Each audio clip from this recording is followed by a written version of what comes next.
Now esterification of salicylic acid. আচ্ছা, what is salicylic acid? না, salicylic acid মানে কিছুই না, OH তার সাথে COOH। This is known as salicylic acid.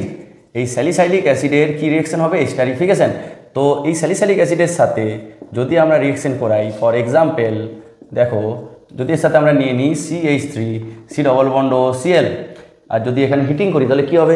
This is your part from acid, এটা আমরা পাই অ্যাসিড থেকে, and this is your acid. তো অ্যাসিডের রিয়েকশন হবে না, অ্যাসিডের সাথে এই অ্যালকোহল পার্টের রিয়েকশন হবে। Acid part and this alcohol part এর সাথে রিয়েকশন হবে, এবং যদি রিয়েকশন হয় এখান থেকে H, এখান থেকে Clটা বেরিয়ে যাবে, আর বাকি পার্টটা একসাথে অ্যাটাচ হয়ে যাবে। তো যদি বাকি পার্টটা একসাথে অ্যাটাচ হয় আমরা কী পাবো? O C double bond CH3, আর তার সাথে এখানে COOH। তো এই যে জিনিসটা পাবো, এই জিনিসটা ভেরি ইম্পর্টেন্ট। এর নাম অ্যাসপিরিন। তোমরা সবাই হয়তো এর নাম শুনেছো, this is known as aspirin, and this is a type of esterification reaction. কারণ আমরা এই একটা অ্যাসিড পার্টের সাথে রিয়েকশন করছি অ্যালকোহল পার্ট, আর অ্যাসিড অ্যালকোহল যদি রিয়েক্ট করে একসাথে তাহলে আমরা যেটা পাই তার নাম এস্টার।